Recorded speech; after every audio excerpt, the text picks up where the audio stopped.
Sa mga players ngayon sa UAP, ang nakikita nyo parang pareho ng laro nyo nung kayo ang nasa UAP. Let's start with...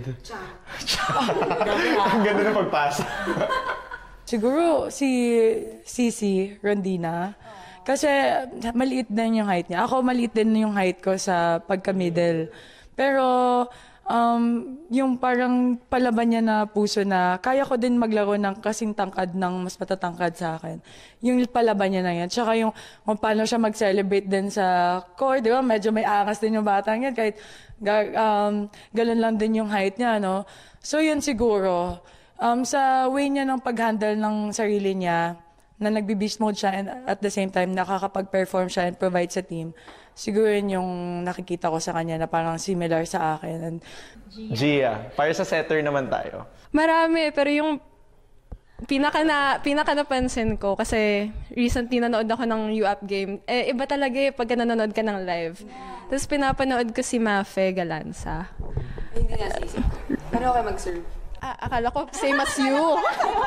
You see yourself in Mafe. Parang spiker ka ata eh. Pero parang rookie siya.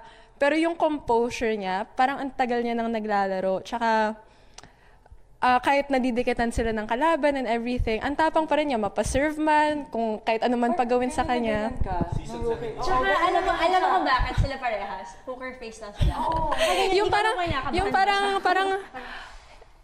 pake.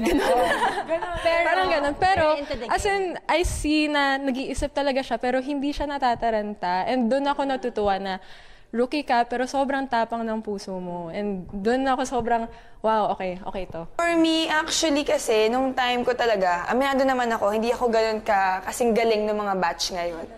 So, siguro sa team na lang ng DLSU, I think si Eduque, pero mas magaling siya eh. I mean, mas may galaw siya ngayon compared sa time ko nung kasing age ko siya. Yeah. And I'm very happy talaga na sobrang laki ng improvement niya ngayon. Kasi alam ko naman na matagal niyang inantay yung break na to. And pinapakita naman niya na deserving siya sa position na yun ngayon. Okay, so pwede na bang balikan? Pwede bang mas bumaba ako, not in the UAAP, but juniors UAAP?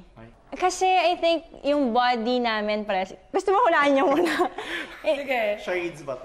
Hindi, I think si Angel Canino. Kasi same kami ng build ng body namin, not too big, not too tall, but very athletic and very long din. So, and ngayon she's really performing really well. Pero nung back in high school, hindi naman ako ganun kasing galing ni Angel. Di ba? Ang taas na ng level of competition nila. So, if you were to ask me, I think yun. So, I think that's like one generation na talaga. Yes, definitely. More than a generation.